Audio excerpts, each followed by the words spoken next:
Hello everyone. आज की जो वीडियो है वो यूके ग्लोबल टैलेंट वीज़ा के ऊपर है। यूके ग्लोबल टैलेंट वीज़ा जो है वो बहुत ही इंटरेस्टिंग वीज़ा है और उसकी सबसे इम्पोर्टेंट एंड इंटरेस्टिंग बात वो ये है कि इस वीज़े के ऊपर जो है वो आप यूके की जो परमानेंट रेजिडेंसी है या जिसको हम सेटलमेंट कहते हैं वो आप 3 साल बाद अप्लाई कर सकते हैं। एज़ कम्पेयर टू जो पहले वर्क वीज़ाज़ थे उनमें ये सेटलमेंट जो है वो 5 साल बाद अप्लाई होती थी। तो इट मीन्स कि अभी जो है वो टाइम रिड्यूस होके वो 3 साल का हो गया है ग्लोबल टैलेंट वीज़ा के ऊपर। तो इन टर्म ऑफ एप्लीकेशन मुझे बहुत सारे मैसेजेस वगैरह आते हैं। तो मेरा जो कंक्लूजन है वो ये है कि मेजरली जो है वो दो कन्फ्यूजन्स हैं लोगों को ग्लोबल टैलेंट वीज़ा एप्लीकेशन में। पहली ये है कि लोग ये समझते हैं कि ग्लोबल टैलेंट वीज़ा अप्लाई करने के लिए आपका यूके में होना ज़रूरी है और दूसरा ये है कि ग्लोबल टैलेंट वीज़ा अप्लाई करने के लिए आपके पास यूके से जॉब ऑफर लेटर होना ज़रूरी है, जबकि ये दोनों बातें ठीक नहीं हैं। ग्लोबल टैलेंट वीज़ा जो है वो बहुत ही इंडिपेंडेंट वीज़ा है and you can apply from anywhere in the world.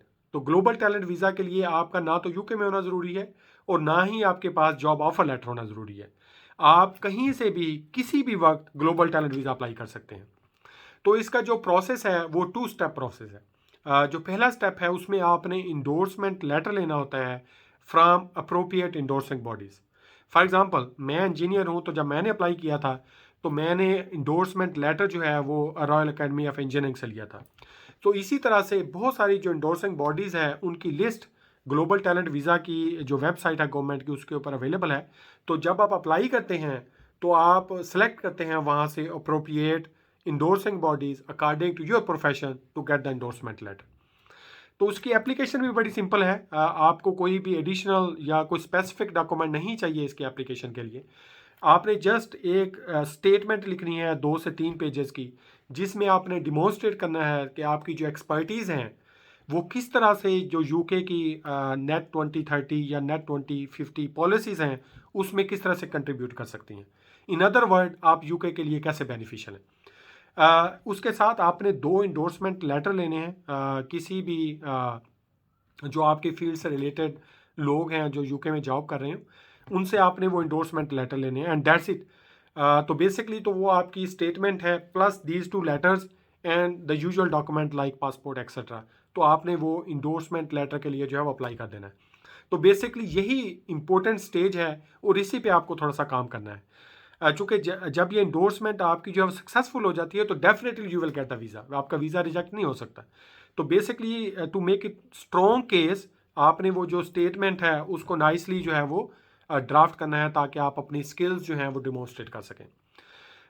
तो मेरे ख्याल में तो इसके अलावा कोई और रिक्वायरमेंट नहीं है।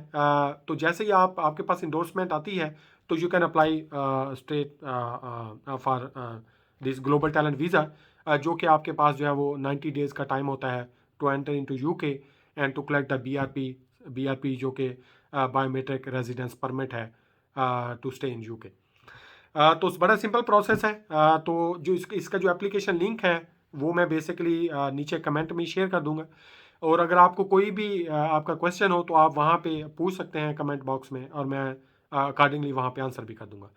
तो आई स्ट्रांगली बिलीव कि अगर आपके पास कोई भी एक्सपर्टीज़ हैं या सेट ऑफ स्किल्स हैं तो definitely you can apply for global talent visa and there are very high chance कि you will get this global talent visa. तो best of luck for your global talent visa application.